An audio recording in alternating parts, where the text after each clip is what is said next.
제가 지난 주일날 시편 65편 4절을 가지고 설교를 했는데 설교 제목 혹시 아세요?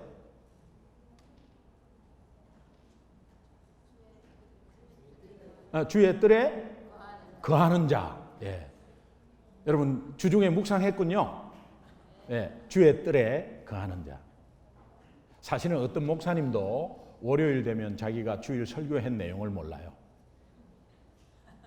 이 이제 우리의 연약함인데, 그러나 지난주에 제가 주의 뜰에 거하는 자, 결국 내가 예수 믿으면서 왜 의심이 있고, 예수는 믿는데 현실에 가면 의심 있고 염려하고,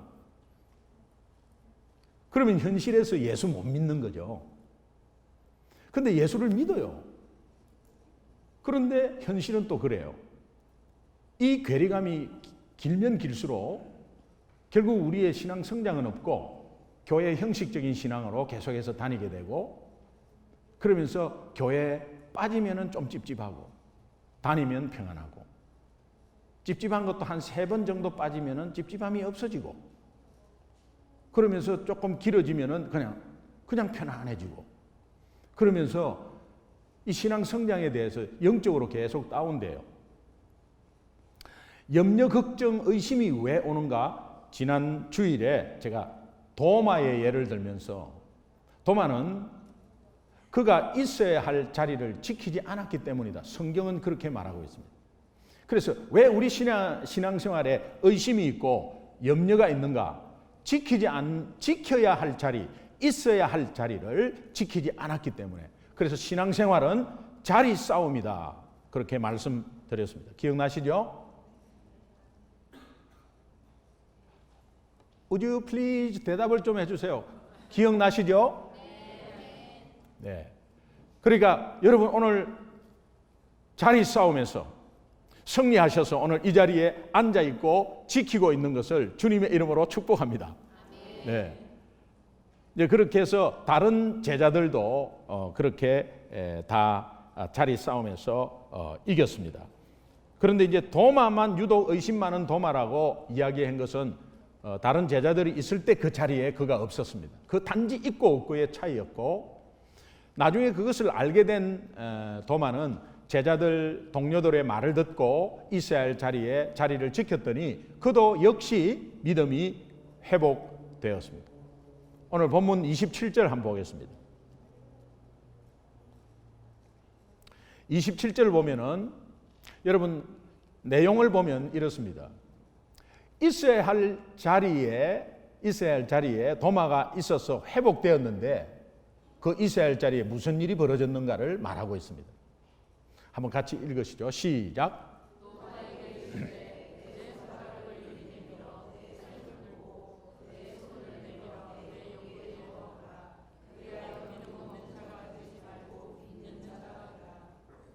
도마를 회복시킨 도구가 있었는데 그것은 예수님의 상처였습니다.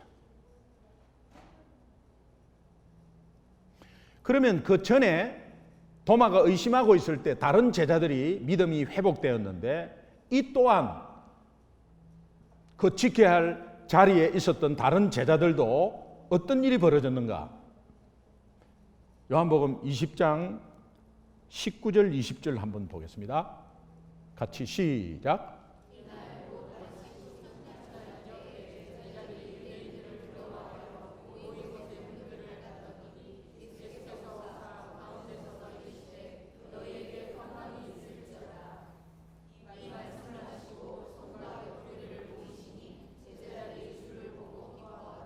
의심에 차고 두려움에 있던 제자들이 주를 보고 기뻐하더라. 왜? 손과 옆구리를 보이시면서 그들이 기뻐하고 회복된 것은 결국은 예수님의 상처였습니다.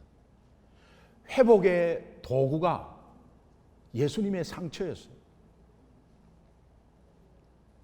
우리는 결론적으로 보면 예수님은 이 상처를 통해서 제자들을 회복시켰다는 거예요. 결국은 회복된 제자들은 엄청난 하나님의 일을 감당했고, 도마 역시 나중에 크게 하나님 나라에 쓰임 받은 것을 우리가 알았습니다.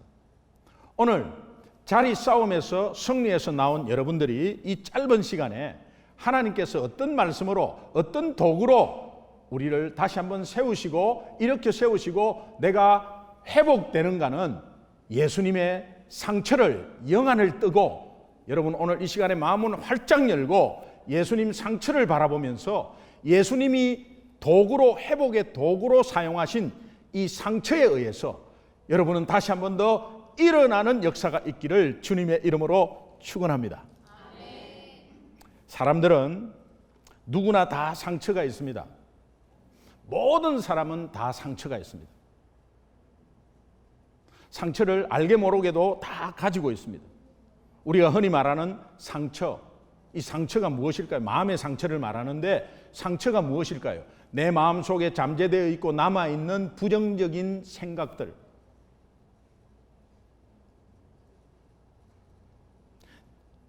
어떤 사건이 내 안에 부정적으로 남아있는 것을 우리는 상처라고 합니다.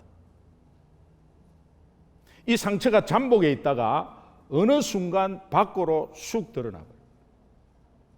전도를 하면 이제 여러 가지 상황 가운데 재미있게 이야기를 하다가 혹시 우리 그쪽은 예수님 믿으세요? 이러면요. 그냥 안 믿는다. 그거 안 믿는다고 이러면 되는데 예수님 믿으세요. 교회가 말이에요. 하면서 막 목사를 욕하고 교회를 막 우리는 마음으로 교회에 믿는 사람이나 교회에 상처가 있구나. 이제 그런 짐작을 하게 되죠. 상처 때문에. 깨끗하게 건강한 살은 만지도 괜찮은데 골마 갖고 있는 살은 탁 만지면 발끈해요. 우리가 상처가 없다 하더라도 다 상처가 있습니다. 여러분은 다 상처가 있습니다. 목사인 저 상처 있게요, 없게요? 어떻게 알아요? 상처 있습니다. 상처를 제가 세고 막 마음으로 진짜 현미경으로 바라보면서 하면 제 만신창이 돼 있는 제 모습을 볼 거예요. 목사이기 때문에 상처받아 그런 의미가 아니에요. 우리 인생은 다 상처투성이에요. 정말 상처투성이에요. 특별히 저는 어릴 때의 가난에 대한 상처가 있습니다. 이 가난에 대한 상처는 우리 때는 다 가난했죠. 다 가난했죠. 그런데 특별히 아킬레스건이었어요. 학교에서 친구한테 상처를 받았어요. 아무것도 아닌 말인데 연약하니까 받는 거예요. 강하면 어떤 말을 해도 관계없어요. 신경 안 쓰는 부분은 어떤 말을 해도 관계없어요. 여러분, 내가 눈이 좀 작아도 다른 사람이 눈 작다 해도 상처 안 받아요. 그거는 내가 눈이 작아서 열등감을 가지고 있을 때 받는 거거든요. 그런데 그거 상처 안 받아요. 그런데 이 가난에 대해서 옛날에 우리 고등학교 때 2학년 3학년 되면은 이 저녁까지 막 학습이 있고 하니까 그때부터도 학습이 있고 하니까 도시락을 큰 알루미늄 도시락 그 높은 거 거기에 밥을 꽉 눌려서 이제 싸가죠. 그래서 그때는 우리가 지금은 도시락 하는데 그때는 우리 모두가 한글인 줄 알았어요. 벤또라 그랬어요. 그 일본 말인데 그냥 벤또 그랬어요. 그래서 벤또를 싸와가지고 이제 밥을 점심을 먹고 저녁을 먹으려면 반찬이 많아야 되잖아요. 근데 저는 1년 내내 김치였어요. 그래서 묵은 김치, 묵은지. 요새는 그게 굉장히 맛있는데 하여튼 김장김치죠. 그래서 이제 그것만 싸갔어요. 그리고 이 두 끼 먹으려니까 엄청나게 양이 많아야 되잖아요. 양이 많아야 되면은 요즘은 반찬통이 얼마나 잘 나오고 도시락 반찬통이 잘 나오는데 그때는 반찬통 없었죠. 맥스웰 하우스 커피 빈병 거기에다가 그냥 김치 꾹꾹 눌려가지고 그리고 김치 국물 세지 말라고 뻘건 삼양라면 봉지 덮어가지고 고무로 쉐리 감아가지고 그래가지고 그래 해도 국어책을 내면 김치 냄새 나고 그랬어요. 친구들하고 항상 둘러앉아서 먹는데 이 친구는 콩자반, 소세지, 계란말이 요런 거 싸우는 친구예요. 근데 이 친구가 딱 하는 말이 기동이 니는 1년 내내 김치만 사나? 아무것도 안 해요. 그래 김치 사지. 김치 맛있잖아. 먹어봐. 이렇게 해야 되는데 그게 상처가 탁 되면서 그래 니는 얼마나 잘 사나? 우리 그래 김치밖에 안 먹는다. 마음속으로 딱 하는데 그때 친구한테 야 어떻게 그런 말을 할 수 있냐 네가. 나 우리 김치밖에 못 먹는다. 왜? 이렇게 말을 해야 되는데 못했어요. 그리고 나서 그 상처를 받아가지고 만만한 게 엄마라. 그래 집에 와가지고 도시락 팍 내놓으면서 어머니 도시락 위에 계란 후라이 하나만 덮어주이소. 기동아 우리 집에 형편에 계란 후라이 할 형편이 되나? 계란 후라이 할 형편도 안 되나? 중요한 건 이겁니다. 계란 후라이 할 형편도 안 되나? 씨가 중요한 거예요. 계란 후라이 못 해주는 엄마의 마음 조금도 뭐 생각 안 하고 그러면서 우리 어머니가 계란 니 혼자 다 먹으면 되나? 물에 풀어갖고 쪄 먹으면 4명이 먹는데 그 말 들으면서도 계란 후라이 할 형편도 안 되고 어떤 사람은 계란말이 해가지고 막 노랗게 해갖고 하고 계란 후라이 2개 쌍계란으로 덮어오는데 계란 이렇게 도시락 위에 덮어오면은 그거 나중에 다 뺏기죠. 그래서 계란 후라이 덮어오는 건 아니고 밥 밑에 깔아와야죠. 나중에 노란 것을 발견하면서 먹어야죠. 자, 이런 상황에 제가 가난에 대해서는 이상하리만큼 아킬레스건이었어요. 그래서 상처가 있었어요. 제가 결혼했는데 뭐 우리 집사람이 있지만은 결혼했는데 뭐 우리 집이 가난하다 없다 이렇게 미리 다 이야기했거든요. 예. 그랬는데 이제 결혼하고 나서 우리 집사람이 하는 말 가난하다 해도 이렇게 가난한 집 처음 봤다. 상처였어요. 근데 그때 말 안 했어요. 그리고 뭐 그냥 지났죠. 근데 어떤 면에서 하여튼 가난에 대해서는 뭔가 돌파하려고도 노력도 많이 하고 그런 가운데서도 이 상처가 있었어요. 그러니까 나도 모르게 뭐 가난에 대해서 뭐 어떤 이야기를 탁 하면은 나에 대한 옛날에 뭐 우리 어머니 아버지 이러면서 가난에 대해서 이야기하면 발끈해버려요. 지금은 안 하는데 그렇게 발끈했어요. 상처가 다 있습니다. 어떤 사람은 어떤 상황에서 자기도 모르는 가운데 어릴 때 받은 상처가 어느 순간에 어떤 이야기하다가 훅 이렇게 나오기도 하고 30년을 결혼 생활을 너무 행복하게 잘 살은 부부가 어느 날 부인이 남편이 갑자기 꼴이 보기 싫어. 그거 어떻게 해요? 여러분 남편은 젊었을 때 온통 전심을 다해서 가장으로서 가족을 먹이 살리고 그렇게 다 살려놨더니 나중에 조금 돈 못 벌고 은퇴했다고 그렇게 무시하는 아내가 있다면 어떻게 해요? 절대 그러면 안 됩니다. 대답하세요. 그러면 안 돼요. 예. 그래도 남편을 늘 공경하고 하셔야 돼요. 그래서 이분이 막 꼴보기가 싫더래. 그 왜 꼴보기가 싫으냐니까 나이가 들므로 인해서 남편 얼굴을 보면 볼수록 시아버지 얼굴이 나타나더라니. 시아버지한테 상처를 받은. 자기도 시아버지한테 상처받은 것을 잊어버리고 있었는데 드디어 어느 순간에 남편 얼굴에서 시아버지 얼굴이 나타나면서 그러면서 막 꼴이 보기 싫. 이런 상처들이 자기도 모르게 나타나요. 성경은 다윗과 사울의 예를 들면서 다윗이 골리앗을 이겼잖아요.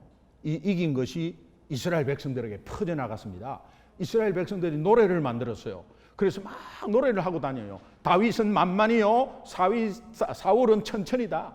다윗은 만만이고 사울은 이 소리를 사울이 듣습니다. 그래서 백성들에게 상처를 받습니다. 아무것도 아니죠. 우리 같으면 뭐 누구누구는 만만이고 기동이는 천천이다. 그러면 와, 그래, 맞아. 정말 격려하고 축복하고 이렇게 해야 되는데 거기에 막 상처를 받아요. 이 상처를 받아서 그것으로 끝나면 되는데 이 상처는 어디로 이어지냐 하면 서서히 시기질투하는 마음이 들면서 사울이 다윗을 죽이려고 하는 거예요. 이 무섭습니다. 이것이 바로 상처를 통한 마귀의 역사입니다. 자, 여러분, 우리는 선택의 자유가 있습니다. 오늘 우리 모두가 어떠한 상처가 있어도 이 상처가 미움과 증오와 분노로 그것이 이어져서 시기질투하면서 다른 사람을 정말 멸망으로 가는 그런 도구로, 결국은 마귀의 도구로 사용하겠는가? 아니면 예수님처럼 상처를 드러내고 십자가를 통해서 고침받고 그 상처를 다른 사람을 살리는 회복의 도구로 사용하겠는가? 여러분 선택하셔야 돼요. 그 선택을 하는 순간 상처에 대해서 모든 게 정리가 돼버려요.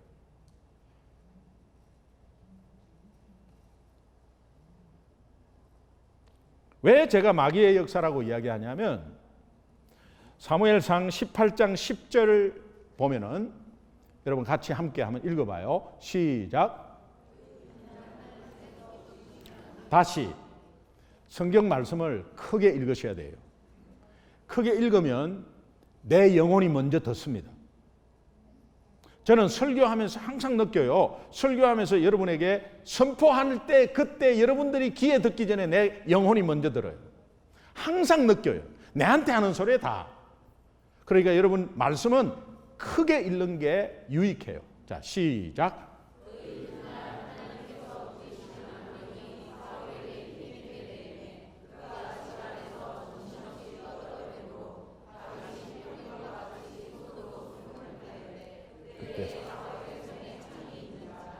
악령이 사울에게 그 상처 때문에 그 상처를 이용하는 거죠. 악령이 사울에게 힘있게 내림에 결국은 사울의 손에 다윗을 죽이려는 창이 들어가 있는 거죠.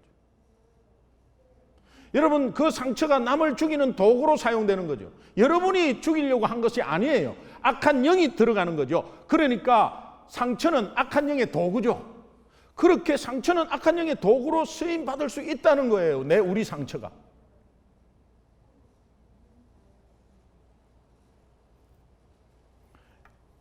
금요일 날 제가 좀 잠깐 말씀드렸는데 히틀러는 600만의 유대인을 죽였습니다.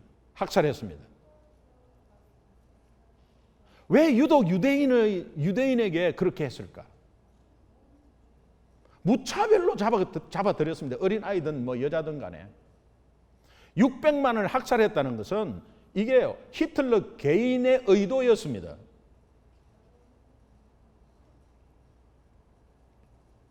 히틀러가 어릴 때 아버지가 자전 출장이 있었어요. 자전 출장을 갈 때마다 앞에 푸죽간 아저씨가 엄마와 불륜 관계를 맺었습니다. 그것을 어린아이가 본 것이죠. 여러 가지 상처가 있겠죠. 그 상처를 받았겠죠. 그런데 그 푸죽간 아저씨가 유대인이었습니다. 13살에 그림을 잘 그려가지고 학교를 그만두고 그림 그리는 일을 7년간 합니다. 20살이 되던 해 비엔나 국립미술학교에 입학하기 위해서 비엔나로 이동합니다. 비엔나로 이동해서 입학 실기 시험을 쳤는데 그 심사하는 학장이 비엔나 국립미술학교 학장이 너는 창조력이 너무 없다. 그림을 보았어. 이 그림을 보면 너무 창조력이 없어. 그래서 불합격시켰습니다. 그 학장이 유대인이었습니다. 처음에는 자기도 몰랐겠죠.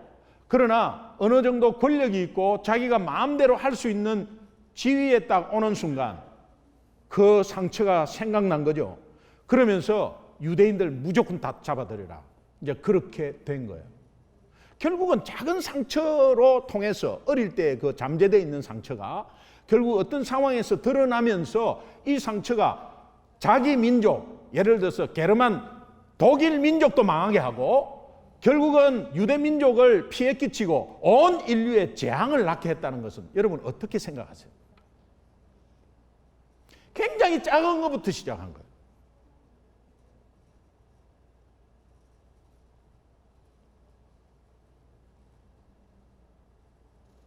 반면에 우리 지지난 금요일 날 강훈 목사님이 와서 간증 시간을 가졌어요.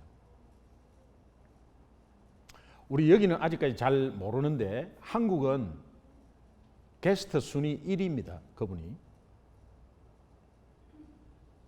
우리 금요일 날 많이 안 나오셨는데 한 50분 정도 나오신 것 같아요. 근데 그분이 간증하신 거는 이거는 무슨 드라마 이야기도 아니고 그분이 어렸을 때 3살 때 아버지가 화가 나갖고 연탄불로 던져버렸다. 그래가지고 등 뒤에 살 히프 이게 다 뒤어가지고 지금도 상처가 크게 있답니다. 상처였어요. 그거는 흔적이 있으니까. 기억이 안 나더라도 흔적이 있으니까. 그러면서 아버지가 술 주정뱅이고 아버지가 얼마나 외도를 많이 했는지 어머니가 9번 바뀌었어요. 어린 아이가 커나가는 과정 속에 어머니가 9번 바뀌었다. 이 무슨 일이에요?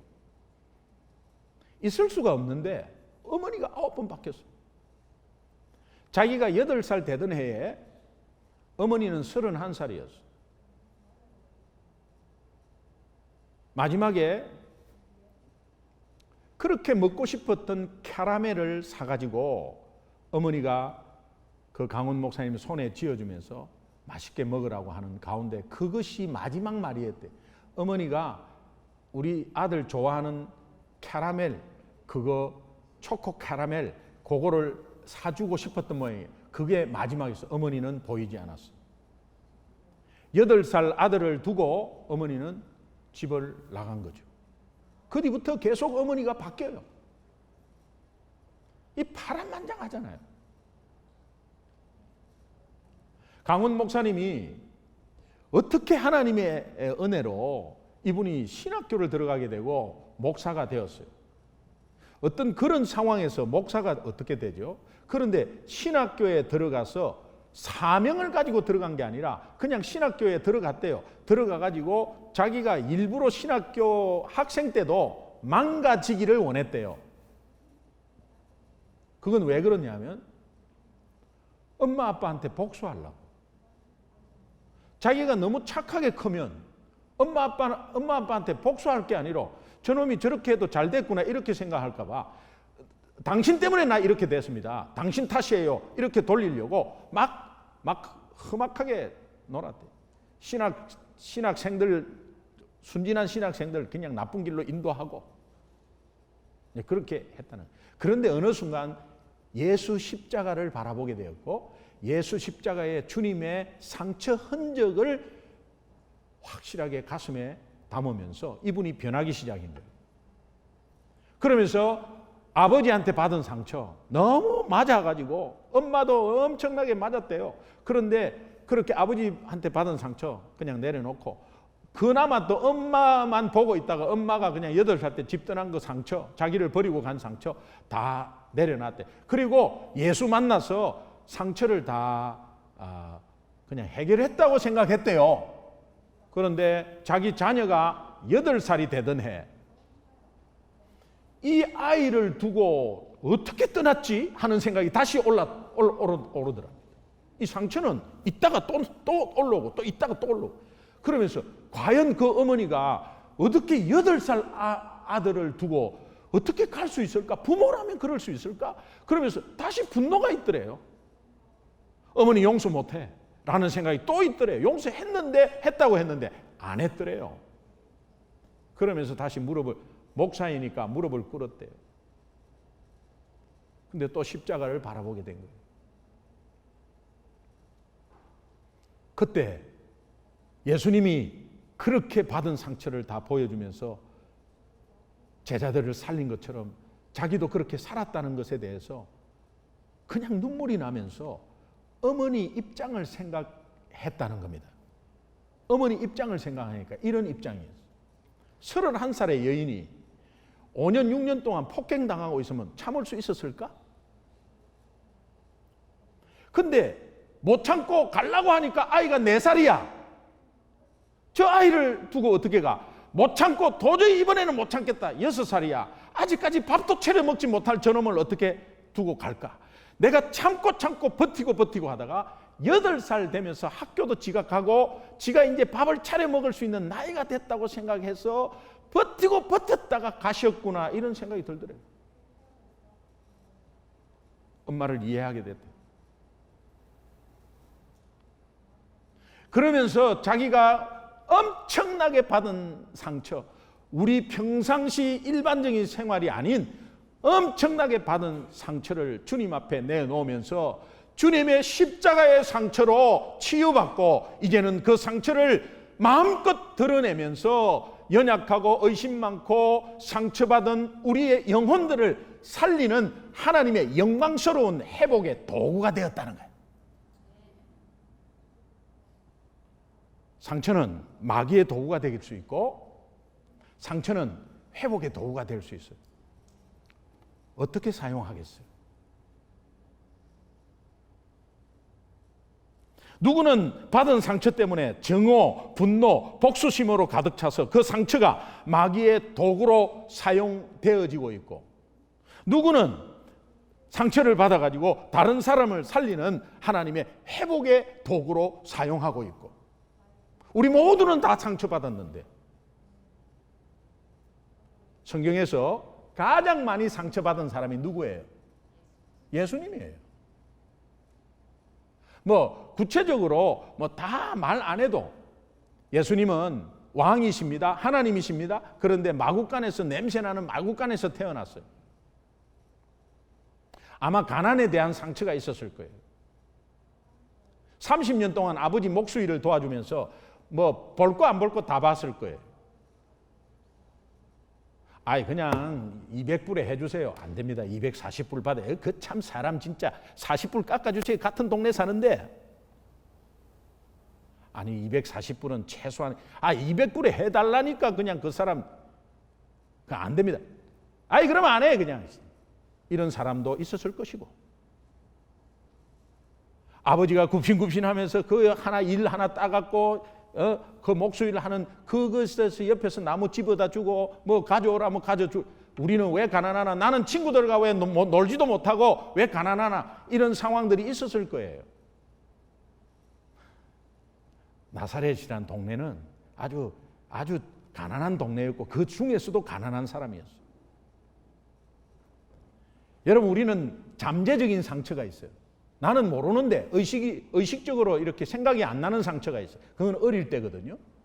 자, 마구간에서 낳고 나서 헤롯이 다 죽인다고, 그 왕 잡아라, 그 예수 태어났어, 그 예수 빨리 찾아내서 죽여야 된다고. 그럴 때 애굽으로 피신했어요. 어린 아이를 데리고 애굽으로 피신한 그 상황 가운데서 얼마나 가는 상황에서 힘들었겠어요. 이 아이가 얼마나 힘들었겠어요. 그런 것은 암암리의 잠재적인 상처로 와닿는 거죠.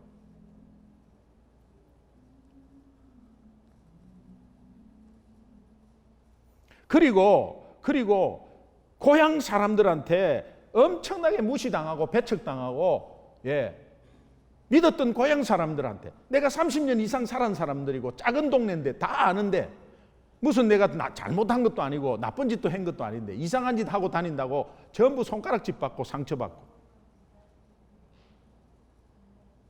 멸시당하고, 믿었던 가롯 유다에게 팔려버리고,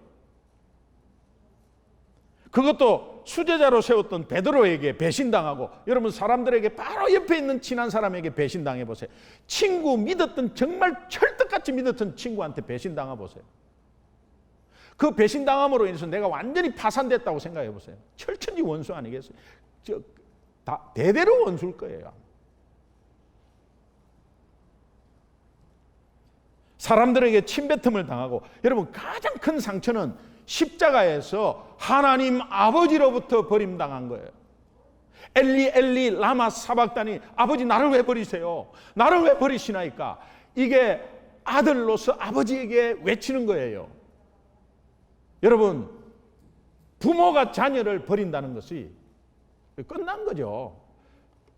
내가 부모에게 버림당했다. 이거 자기 존재감이 하나도 없어지는 거죠. 이런 어마어마한 상처, 예수님의 삶은 온통 상처투성이었어요. 그러나 이 상처에도 불구하고 그분은 하나님이셨기 때문에 부활하셔서 제자들에게 나타나서 그 자존심 상한 여러 가지 상황 가운데 받은 상처, 이런 것들을 제자들 앞에 다 내어 보임으로써 그 상처는 제자를 회복시키는 도구가 되어버렸어요. 이 의미는 무슨 의미죠? 오늘 예수님으로 인해서 우리가 구원받고 하나님의 자녀된 상처는 어떻게 사용되어져야 하나를 보여주는 거예요. 오늘 우리가 받은 상처가 너무 많아요. 사람마다 다 달라요. 어릴 때 잠재적인 상처도 있어요. 그러나 예수 안에 있고 이제 예수 믿는다면 오늘 우리의 그 상처는 십자가를 통해서 빨리 해결받고 일어나서 이제는 그 상처를 떳떳이 이야기하고, 일부러 이야기하라는 게 아니에요. 떳떳이 보여주면서 그 상처가 남을 살리는, 회복시키는 하나님의 영광의 도구로 쓰임받기를 주님의 이름으로 축원합니다. 예수 믿는 자가 그렇게 해야 된다는 거예요. 이제는.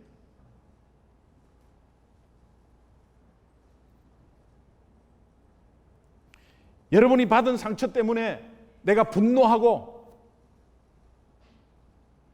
미워하고 증오하고 잠 못 자고 그런 마음 주님이 다 아세요. 그런데 그 상처가 계속 그렇게 되면 그것이 이어져서 여러분이 영적으로 피폐해져 버리고 신앙 성장 없고, 그것이 나중에 복수심으로 만약에 불탈 때는 마귀가 힘있게 들어와 버린다. 마귀가, 악한 영이 힘있게 역사해서 손에 칼을 쥐게 한다는 거야. 전부 다 죽는 거예요. 여러분, 내 상처가 그렇게 쓰임받기를 원하세요? 아니잖아요. 오늘 우리 주님은 우리에게 이렇게 말씀하세요. 네 상처 있는 거 종류가 많을 거야. 그러나 어떤 상처도 남을 살리는 도구 돼야 된다. 내가 너한테 그랬듯이 그 상처는 드러내어서 사람을 살리고 회복시키고 주님 앞으로 인도하는 회복의 도구가 되어야 된다. 오늘 여러분 짧은 시간이지만 결단하시고 도마가 있어야 할 자리에, 지킨 그 자리에 가서 회복된 이유는 예수님의 상처 때문이었다. 그 상처로 회복된, 오늘 이 자리에서 회복된 우리가 다시 한번 그 상처를 바라보며, 그래 맞아, 나는 예수님 상처 때문에, 그 십자가의 상처 때문에 내가 대신 받을 상처 그분이 다 받았고, 그렇다면 내 상처 아무것도 아니야. 훌훌 털고 일어나서 나와 동일한 거나 나보다 더 심한 거나, 아니면 어떤 사람이 상처 때문에 고민하고 주저앉아 있고 의심하고 염려한다면 내 이 상처를 드러내서 주님한테, 주님으로 인해서 회복받았다, 나도 그러니 당신도 회복받아야 된다고 내 상처를 드러내면서 자랑하는, 내 연약함을 자랑하는 여러분 되시기를 주님의 이름으로 축원합니다.